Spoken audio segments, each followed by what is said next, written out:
Hey everyone, it's Michelle Dawson, Nurse Deb from Halloween Ends. You are turning into Cineifier. You can follow me on Instagram at It's Michelle Dawson. Let's sit down by the fire and chat.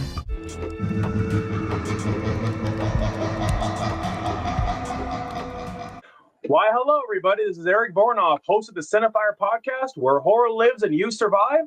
But this time, we're in for something a little bit wicked. So, I am here with my next special guest. Please introduce yourself. Hi, I'm Bethany Weaver, and I play Dorothy in Wicked for Good. Why, thank you so much for sharing that, and thank you so much for taking time out of your day to be here. You're welcome. I'm a very pleasure to be here, so I'm very excited. Yeah, of course. And I certainly greatly appreciate you taking time out of your day to be here. That's okay. Yeah, so totally not a question you've ever gotten before, but how did you get the role of Dorothy? Well, I went to a audition in London. It was a little bit last minute, so I wasn't really expecting.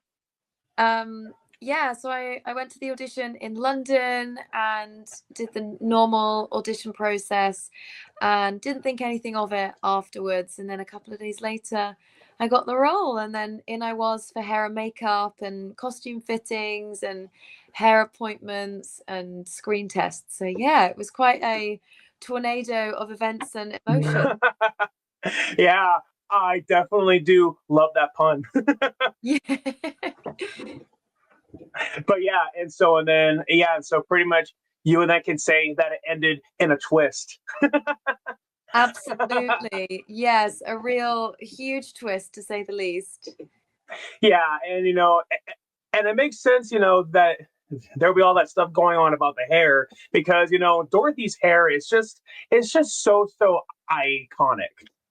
Yes, absolutely. And it's quite nice, as you'll see in the movie, because you see the back of my head quite a lot. I've got those perfect Dorothy childlike braids with the kind of powder blue ribbons, and it is my hair. It's not a wig, but they did actually decide to perm my hair, so it's originally kind of wavy, but it's my natural color. But Fran, who was head of hair and makeup, asked if they could do that, and I thought, yeah, go ahead, see how it looks, if it gives it the volume that you want. But yeah, and I've kept it, so I've kept it up, so it's kind of my new permanent hairstyle, carrying Dorothy with me forever, I guess. Nice. Awesome. And from some of the research I have done, so the original Wizard of Oz book is in the public domain, but it's just that iconic MGM movie isn't. And so from what I saw is that when they did the movie you were in, they were trying to get it as close as they could, to the iconic movie without, infringing on the copyright. And I would say that as far as the costume and the hair goes, it's like, yeah, you definitely know it is Dorothy, but at the same time, it's also its own take. Yes, absolutely. And it was really lovely from my screen test to when I first stepped onto the set. The costume had its kind of own transformation throughout the process. So it was really lovely to kind of see the essence of Dorothy, but almost another essence of a new version of Dorothy, which naturally had to happen, as you said, because of the copyright with the MGM Wizard of Oz movie. But I think, especially in those situations, it's always an opportunity to bring another version of a already well-known character, and it almost gives Dorothy another lease of life just through a different shaped gingham dress, I guess, and some different silver shoes, which I know that some people were a little bit shocked at, but any kind of real Oz fans will know that Dorothy's shoes from the original novels are actually silver. Yep. And especially with all of the finer detail, which kind of where all the hidden gems and Easter eggs are in the Wicked movies. The tornado heel on the shoes that were so beautifully designed. It's almost, if you look up close, they're like lots of tiny little yellow brick roads, almost like a maze, leading to somewhere, but who knows where. So yeah, it was Mm-hmm. amazing to kind of step into that role with the kind of iconic character attached to it, but also with fragments of a new Dorothy and a new beginning Mm-hmm. for her. So it was such an honor. Yeah, and one of the things that I loved what they had as an Easter egg is that there is that brief moment as to where the even though that they're silver throughout the entire movie, there is that brief moment as to where that they actually do turn red.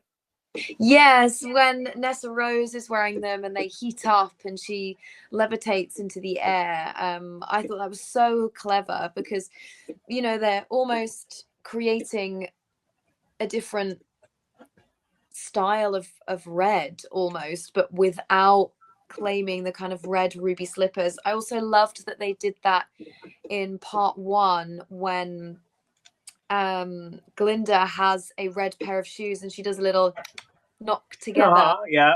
which was really nice. And actually the case that Nessa Rose's original shoes are encased in, the lining is red rubies, Mm-hmm. which I thought was so clever because, you know, it's enough of a nod to the original, but without kind of stepping on the licensing, without kind of Yeah. impinging on the original Wizard of Oz, which is its own kind of little time capsule of itself, which deserves to be untouched. So it was Oh yeah. so clever the way that, you know, all of the creative minds involved in creating Wicked Part 1 and Wicked for Good, how they worked together to kind of honor those really, really iconic moments of all kind of aspects of Oz, not just the Wizard of Oz, but also, Mm-hmm. you know, through the Wizard to the Wonderful Wizard, and also, you know, the novels of Wicked. So there was so much detail, which I think should be celebrated and honored for the rest of time. So it was such a wonderful experience to be a part of that. Yeah, and right, and I mean, like just knowing the Wizard of Oz is just so iconic, and that knowing that you got your opportunity to play a really iconic character. I mean, talk about a huge honor.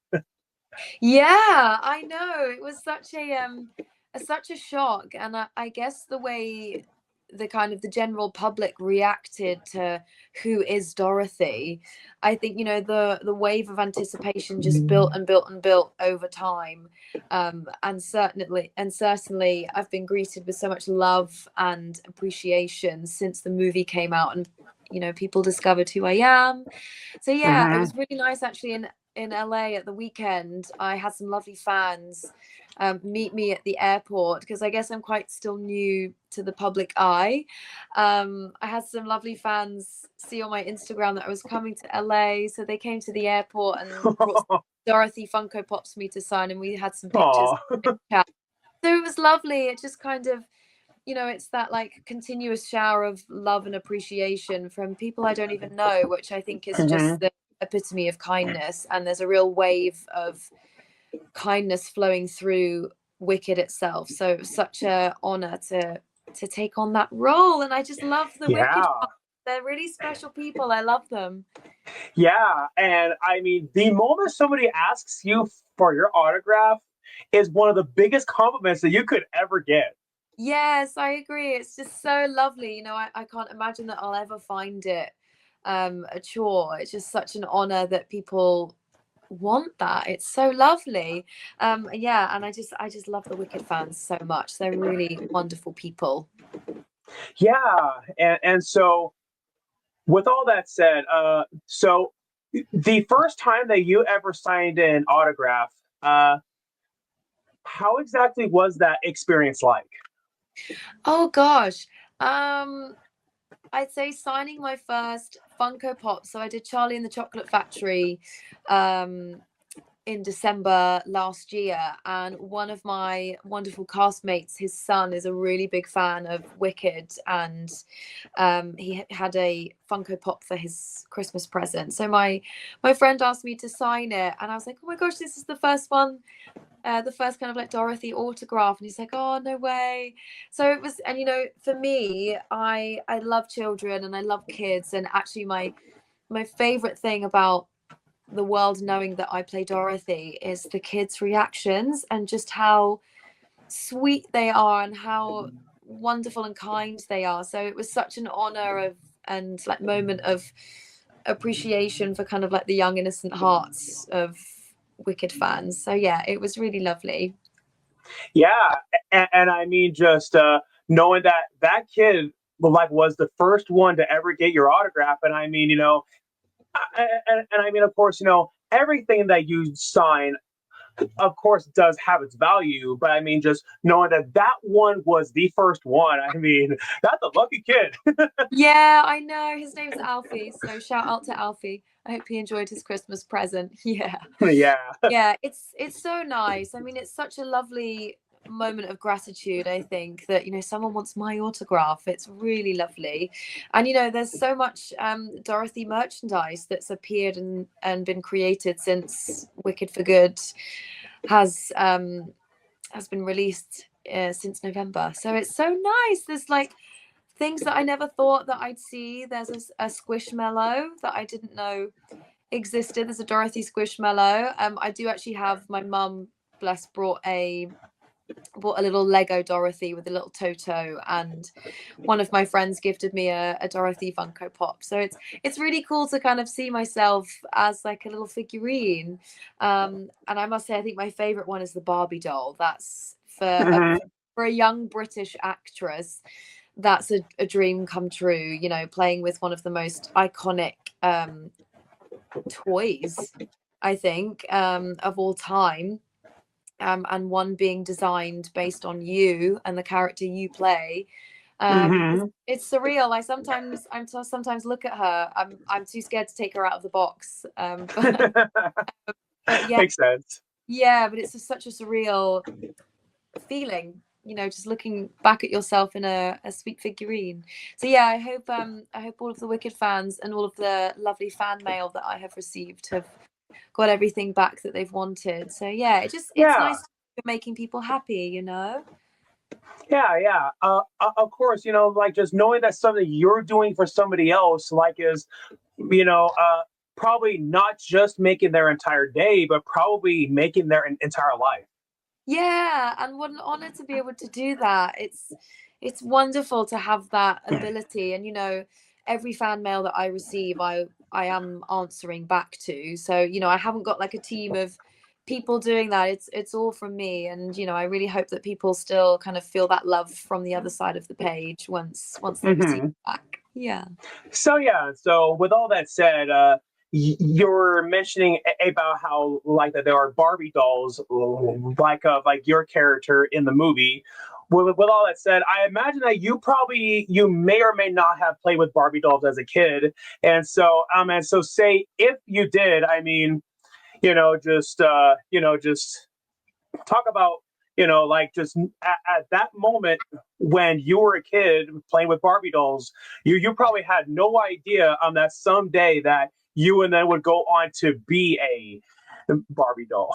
Yeah, I know. And especially with this whole experience with filming part 1 for Wicked and Wicked for Good, it's such a tribute to my younger self, like even like young 5-year-old me playing away with the Barbie dolls and dressing up and performing for my mum and dad's friends when they came over, and like forcing all of their children to play along with me. It's such a kind of like full circle moment. Like a toy that I once admired is now based on a character that I've played in one of the greatest movies to be released in 2025. I know that Wicked wasn't nominated for any Oscars this year, but for me, I don't think you need an award to value your hard work and dedication to a project. It's wonderful for everyone who did win an Oscar, and I watched Oscars, and everyone who won deserved it. And the talent pool at the Oscars is just extraordinary. I think actors are getting better and better, and I just really hope that we don't creep into that AI acting world. I don't think it's necessary. I don't think it's needed. I think we have enough authentic talent to celebrate. And the Oscars is such a huge event. You can't take that away from anybody. It's such a nice moment for everyone to celebrate their work And, you know, especially as an actor, the amount of work that I know a lot of actors put into their performance. They spend months preparing, they spend hours and hours and hours perfecting just one word in a certain dialect that's maybe not their mother tongue. And yeah, so I do really, I'm really, really grateful that I've kind of had this experience, and this certainly won't be my last. So I'm very excited to continue on with my journey into film. I'm sure it's going to be Mm-hmm. an interesting yellow brick road, but let's see where it Yeah. leads. Hey. Yeah. And so, with all of that said, the original iconic MGM movie eventually will become public domain, I believe, in about 10 years or so. And Mm. so, with all that said, with this new franchise, you know, of the Wicked movies, do you ever feel like that for a future film, regardless if it's like a sequel, prequel, spinoff, or whichever, do you feel like that they will take advantage of that?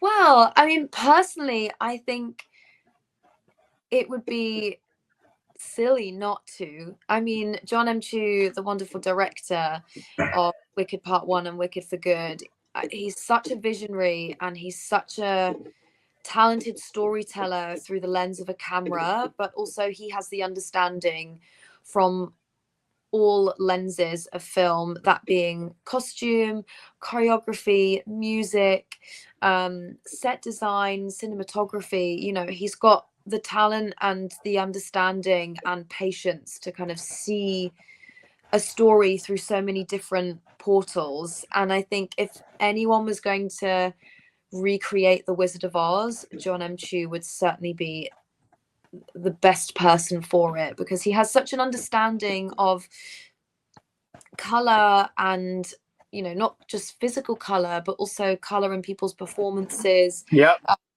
And, you know, just highlight. And I think what I really loved about John's work is that constantly he was highlighting lots of really, really small moments. For example, in Wicked for Good, when you see blue gingham, the first time you see it, it's not my dress. It's actually the curtain waving in the wind of my house that's been disheveled and spiraled down in the tornado.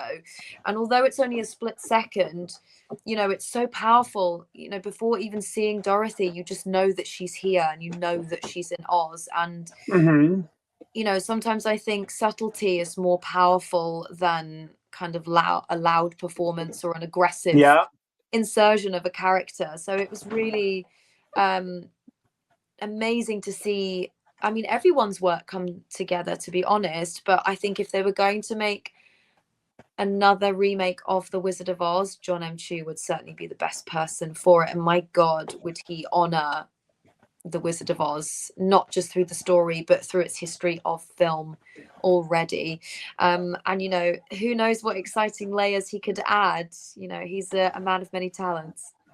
Oh yeah, definitely. And it's actually rather ironic about how you mentioned about it being colorful. It's because the original MGM movie, one of the things that makes it, you know, such a well-known movie is that at that time there were movies in color, but I mean, you know, that one really was one of the first ones to take full advantage of it, which actually is why they changed those iconic ruby red shoes, like from silver in the book to being red in the movie, since that they really wanted it to pop out more. And so, yeah, and I mean, like, and I mean, just knowing as far as the marketing goes, and I mean, you know, as far as the movie goes, there definitely were a lot of people who would go to the theater either wearing green shirts or I also would see people even wearing pink shirts. And so yeah, and I mean it really goes to show that, you know, even though you would just see people wearing those colors, you knew exactly what movie that they were gonna see. Yeah, you know exactly where they were going. Absolutely. Yeah, I mean, that's another lovely thing about Wicked. It's really strengthened a community that was already strong, but it's invited everybody in. You know, everyone went to the cinema, everyone went to watch Wicked, whether it be a 40-year-old dad, or it would be you know, someone who's in the middle of their transitioning journey, right the way through to like all of the musical theatre kids who have just been like desperately waiting for this movie to be released. And, you know, I think that's a lovely thing about Wicked. The message penetrates deep within to the general public, and it's wild considering the way the world is going at the moment, how much you could insert the narrative of Wicked into our everyday society, not just in America, but across the globe. So I think Wicked came at the right time, and it's a real savior of hope and savior of the strength of friendship, and how important it is, and how important it is to speak up when it's really right, and, you know, calling somebody out when it's wrong, and, you know, sometimes you do have to give everything up for the greater good, for what is right. And I think it's given a lot of people strength that they didn't know they had or didn't know they needed, and certainly did for me in many aspects of my life. So, you know, it's a movie that's not just colorful, but the message is so powerful. And I think Wicked is for everybody, and, you know, everyone deserves to be accepted. It's just, you know, it's so easy. Hey, it's hard to understand why some people can't do that. Exactly, yeah. And so, you know, now that you mentioned that, that definitely could be one of the reasons why that not only the Broadway show and both movies like have become so popular. And not only that, but it also does take a familiar story that we all know, such as The Wizard of Oz. But yet, you know, it doesn't just do the old movie all over again. You know, this time it does give a new take. Absolutely. And, you know, like, even with the original Wizard of Oz, I know the Oz realm is huge. It goes beyond Kansas, it goes beyond Oz. There's so many other kind of avenues that I like to imagine it almost like hidden by a bush in Oz, and, you know, it would just take the right character to stumble upon it and, you know, enter into a completely different realm. And yeah, I feel like Wicked for Good specifically really offered a very fresh take of Act 2 of the musical. Those of listeners who are musical theatre fans who have seen the Broadway or West End show like myself, Act 2 is significantly shorter.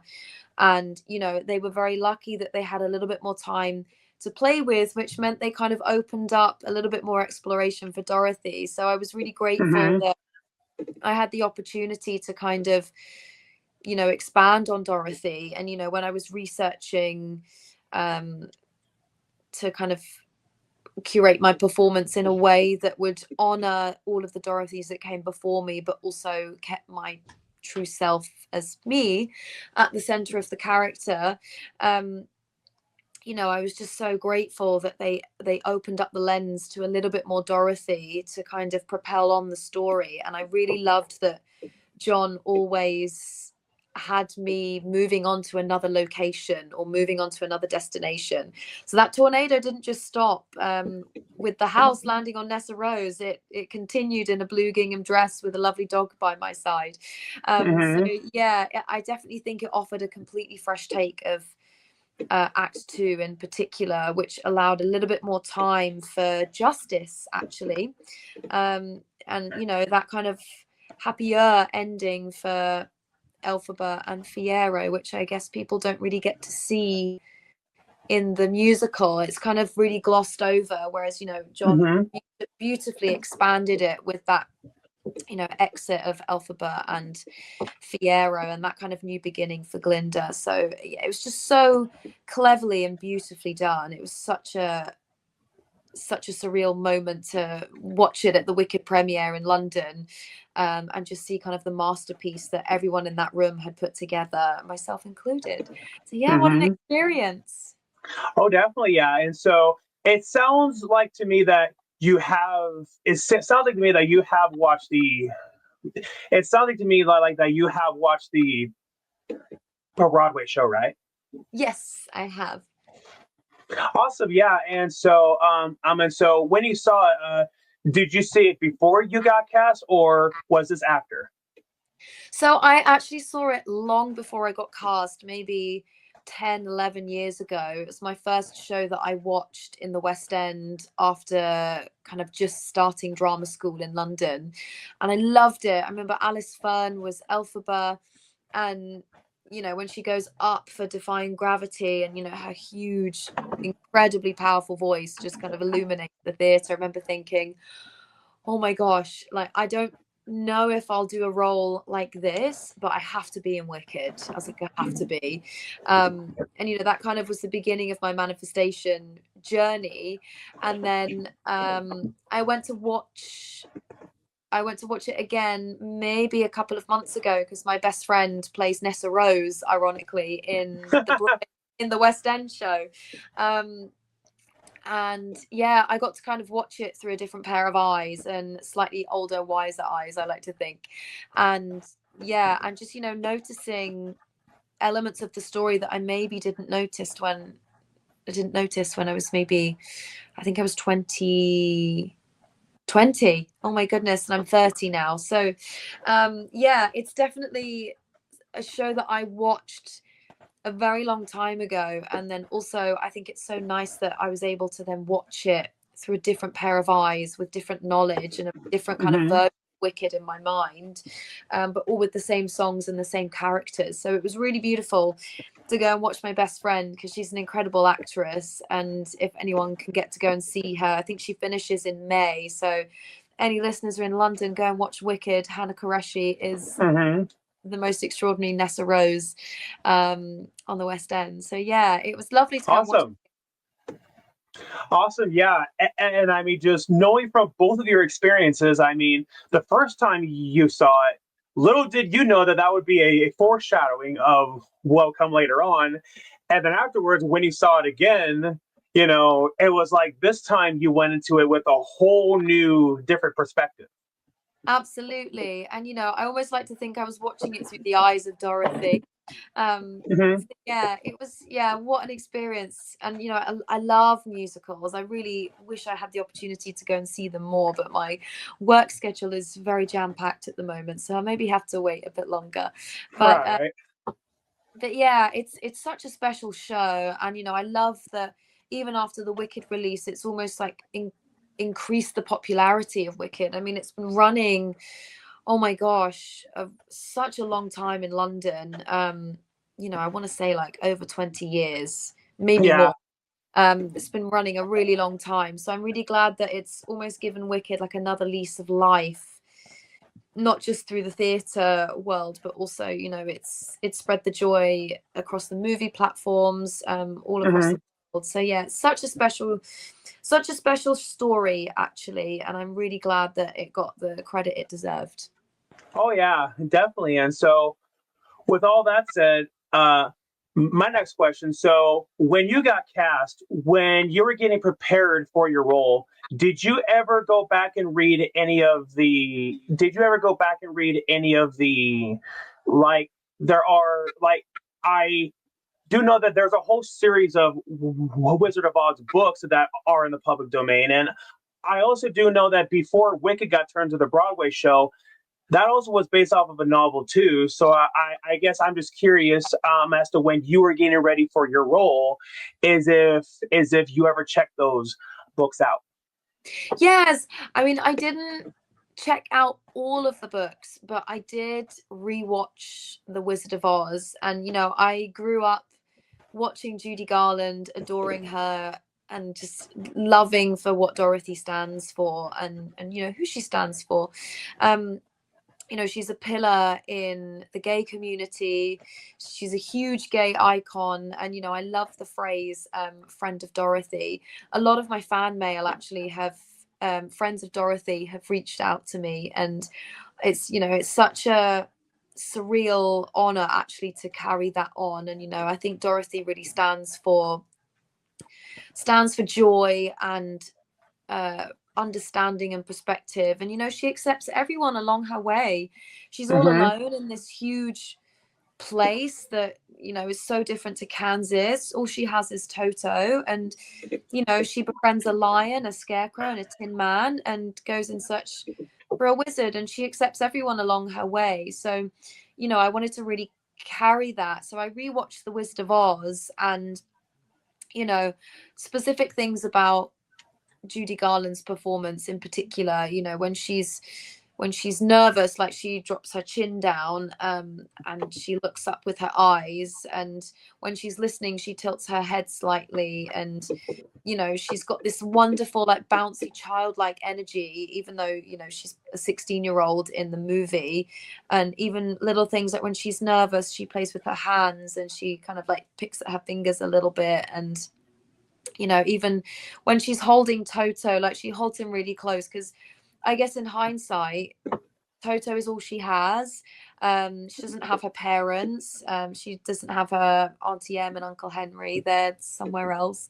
And yeah, so I did rewatch The Wizard of Oz to kind of prepare myself for just the little idiosyncrasies, I guess, of Dorothy that I wanted to really subtly honor in my performance. But I very much, you know, I just trusted what I was doing in the moment on set. And luckily, John M. Chu, Chris Scott, who's the choreographer, kind of just guided me through and gave me so much room to play on set. So, you know, whenever I stepped on the yellow brick road or into the wizard's lair, was leading the witch hunt, you know, I was very much given a lot of space to play and put my own take on Dorothy, which I really appreciated. I never felt restricted or like I had to replicate a previous performance. I was never mimicking anybody. I mean, I can't replace any of the wonderful Dorothy's before. Yeah.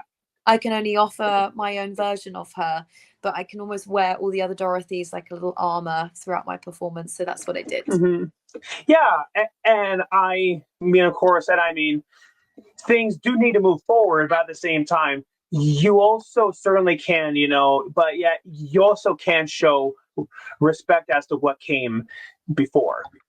Absolutely. Yes. And, you know, it's finding that balance between, you know, respecting and honoring what's come before you and how important that is to still carry with you, but then also having that trust in yourself that what you bring to the character is right and it's true and it's authentic. You know, as long as you stick to who you are and you keep yourself grounded in your performance, I do definitely feel that there's a perfect balance, especially when you're bringing characters back to life. You know, sometimes in movies when you're bringing a whole new character onto the screen for the public to see, you know, they don't have any experience on anyone who's come before them, so they have this whole new take. Whereas if you're reviving a character like Dorothy, you know, you do have to have that perfect balance between respect of who has come before you, but also have that space and trust to create this whole new version of her, in hope that people will like her. So yeah, I was you know, I was hopeful that people would like what I did, and you know, I've had such positive and kind and encouraging feedback from people I don't even know. So Yeah. I think I did a good job. Yeah, and I mean, you know, just I mean, just judging by the overall reception of all that, yeah, I mean, I definitely would say so, and especially since I have seen, and, you know, and since that I have seen the film myself, yeah, I mean, I would say so.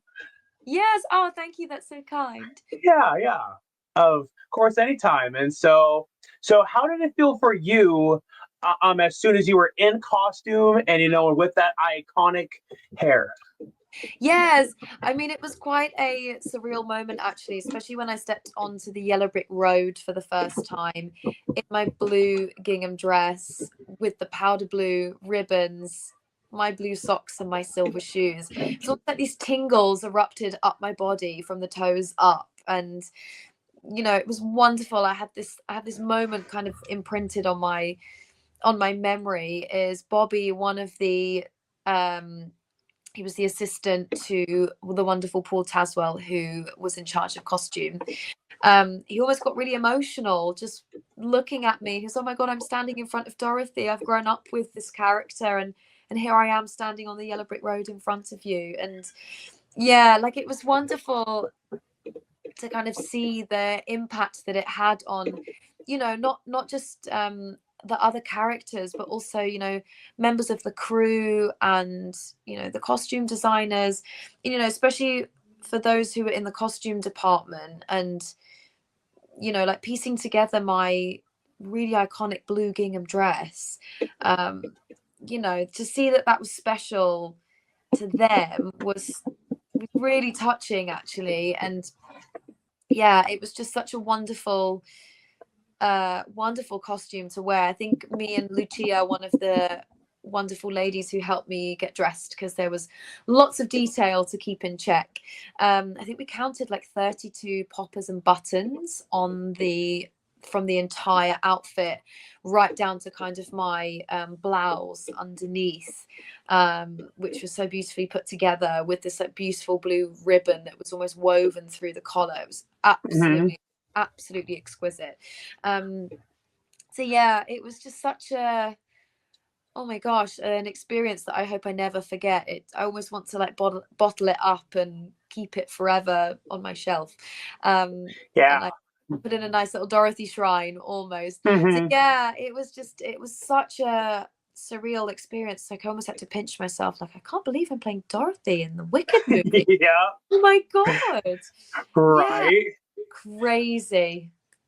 Yeah, and I mean, not that many people can say that they got to play an iconic character. And I mean, heck, I mean, knowing, you know, even I'm an actor, but you know, but even I haven't had that opportunity to play an iconic character. And so yeah, and I also do know a lot of other actors too. And yeah, there's not many actors that I have known about, like, who have, you know, who actually can say that in a sentence.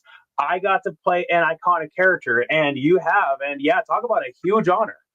Yeah, absolutely. And I think, you know, especially when you play a really well-known, iconic character, it's this whole other level of pride as an actor, and not in a shallow way, and not in a sense of vanity, but it's just such a whole other experience, because, you know, going back to what I said previously, you're not completely putting your own take on this character.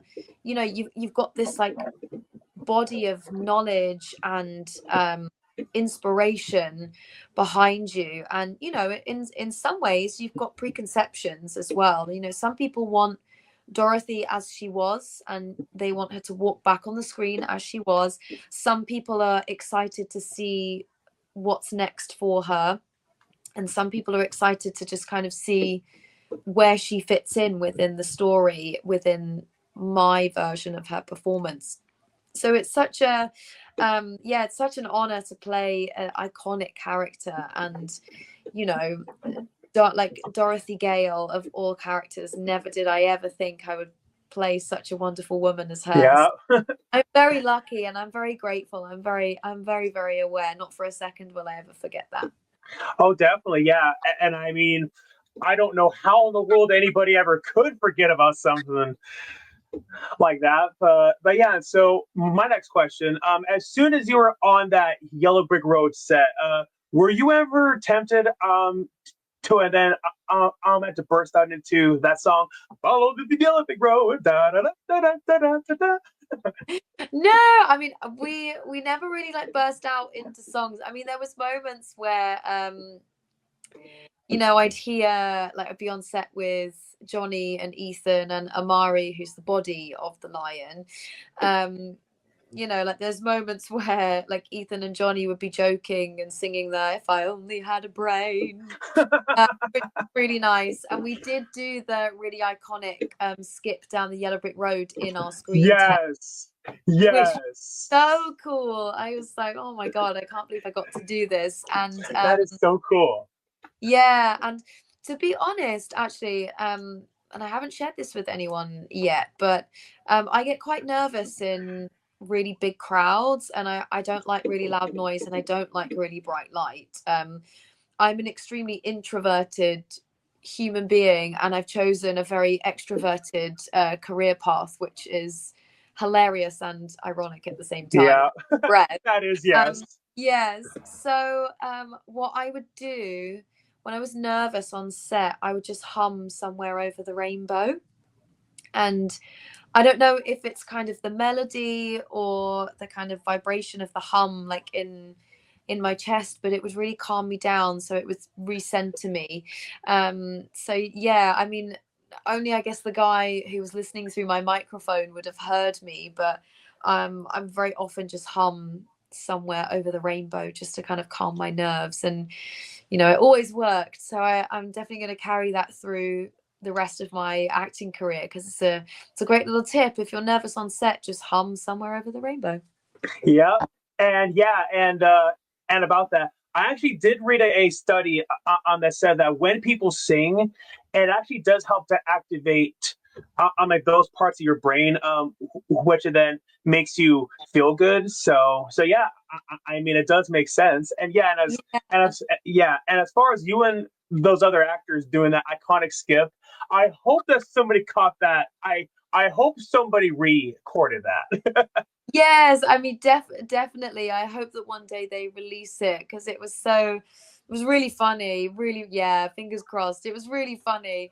Because I was trying to manage Johnny as the like chaotic floppy scarecrow, and then Ethan as this rigid tin man, and there's me just in the middle and having to manage both of them. And I did a lovely interview with Ryan J a couple of weeks ago. Really wonderful man, and we were discussing kind of this moment exactly. And yeah, it was so much to manage, and it was funny and chaotic at the same time. And actually Judy Garland had the exact same experience when she was doing her screen test with the lovely actors who played the Scarecrow and the Tin Man. So it was really nice to know that me and Judy shared the same experience in that moment. Wow. But I do hope that they release some footage from our screen test, because it was really lovely. I hope so. I mean, I have that gut feeling that they might sometime in the future. I mean, a lot of movies will do that, but hey, I guess we just gotta wait and see, right? Yes, we've said it now. We've spoken it out loud, so it will happen. Exactly. Yeah. And so, hey, I mean, now that that's out there in the public, I can imagine that there and then will be people who and then will say, "Release the footage! Release the footage! Release the Yes. footage!" Show us the goods. Yeah, Absolutely. yeah. And now that I say that out loud, something like that actually did happen with, like, I believe the Justice League movie. Since that when it was theatrically released, it wasn't what the director originally intended. But then, a few years later, WB actually allowed him to go back and make the movie his true vision. And Wow. so, and so, yeah, so things like that actually can happen. Yeah. Well, let's see. Hey, the world's a crazy place, and crazy things And it happen. is. Me getting cast as Dorothy in the Wicked movies. So yeah, anything's possible. Hey. Oh, definitely, yeah. And so yeah, so how did your friends and family react as soon as they knew that you got cast? Oh gosh. Well, I was really good, and I really didn't tell many people at all. I told my kind of nuclear family, so my mum and dad and my two siblings, and No. yeah, that kind of was it. So my wider family had no idea. A load of my friends had no idea. I really took that NDA very seriously. So Yeah. as one should. And Yeah. yeah, but then I always was like, it'll be an even nicer surprise when they find out what it is. And I've got a lot of young kids in my family, so their biggest flex at school is that their cousin or their family member is Dorothy in the Wicked movies. So yeah, oh my gosh, it was such an overwhelming burst of joy from all angles of my family tree. So that was really wonderful, and just really lovely. And I think it's so lovely when you receive that appreciation from your from your family, especially when you've been Oh, working, definitely. especially when you've been working away a movie for a couple of years, and then, you know, finally years later it's released. So yeah, it was so lovely to finally share that with them, and it came out on my 30th birthday, might I add, which was really special, really special. I was also in rehearsals for Charlie and the Chocolate Factory, so at 10:30 was doing one of my dream shows, and then also Wicked was released and everyone discovered who I was, so that was really, really cool. So yeah, gosh, That is cool. yeah, that was the best birthday to date, I must say. I would say so, yeah. Yeah. Yeah, and I mean, it'll be really hard to. I mean, it'll be really, really hard to top a birthday present like that. Yeah, absolutely. But I'm very hopeful for my 31st birthday in November. So we will see Awesome. what God delivers. Hey. Yeah, exactly. I mean, hey, maybe a little bit early, but hey, but I definitely hope that your 31st is going to be a fantastic one. Ah, thank you. You'll be the first one to wish me that. So thank you, Eric. That's very kind. Yeah, yeah, of course, anytime. So with all that said, is there anything else that you would want my audience to be aware of that you have coming up? Coming up, well, as I've kind of just emerged from the shadows as such, and I've stepped into the light of the public eye, I'm just continuing to hustle and work hard as I usually do, and I'm going to see what comes my way. So my kind of best platform to look out for anything that I do next is my Instagram, which is the Bethany Weaves one, which I see is linked at the bottom. Thank you. That's so You're kind. welcome. Yeah, I mean, it's been a really busy and crazy couple of years of work on the films and also other shows that I've choreographed and performed in. And I've just come back from LA, which was a wonderful experience. I love everyone in LA. They're amazing people. So yeah, I'm just kind of taking things a little bit slower, and then seeing what kind of comes my way. So yeah, we'll see what happens in the next kind of couple of months. Awesome. Yeah, and also for my audience to be aware, tomorrow, actually, well, I mean, as of recording this, I am recording this on March 19th, but here in the US, as far as I am aware, Wicked for Good is going to premiere on Peacock. And so, Yeah. and so please be sure to check it out on Peacock, and you can see the wonderful and talented Miss Weaver there. Yes, thank you so much. Oh, I hope everyone enjoys the movie in the Peacock form. Amazing. Exactly. Yeah. So yeah, and so yeah. Is there anything else that you would want to share with my audience before we wrap things up? Oh, anything I'm burning to share. Well, I believe actually the version of Wicked that's being released at the Peacock as of tomorrow, I think they've included a lot of behind the scenes and a sneaky narration from the wonderful John M. Chu. So Ooh. yeah, so if anyone, has any wonderful thoughts on that, if they see anything Dorothy, then send it to me on Instagram so I can have a look, because I'm in the UK, so I won't have access to it just yet. Uh, Aw. yeah, but that's okay. I'm willing to wait. But yeah, I just hope everyone enjoys Wicked over and over, never stops loving it, never stops singing it. It's a musical that should live within everyone forever because it's such a beautiful story, and I'm so happy to be a part of it. Oh, definitely, yeah. And I also just now remember this. There actually was one time when Ariana Grande actually did sing "Somewhere Over the Rainbow" at a concert once, and yeah, and that's just like so perfect because knowing as to what came later on. So Yes, I know. It's funny how manifestation works. Hey, sometimes through song, sometimes through prayer, sometimes through vision boards, or all of the above. So yeah, I know. I'm so pleased because she was such a wonderful person to work with, and so talented, and so kind, and patient and gentle. So yeah, she deserved her wonderful role as Glinda. She played it beautifully. Oh, definitely, yeah. And and not only can we say that about her, we also can say that about you. Oh, thank you. That's so kind. Yeah, Thank you. yeah, yeah. Of course, anytime. But yeah, well, anyways, to my audience, thank you so much for watching. Be sure to give Bethany a follow on her Instagram, and be sure to check out the movie on Peacock when you get a chance. And yeah, and stay cinefied. Thank you all so much for tuning in. Stay scared and stay cinefied.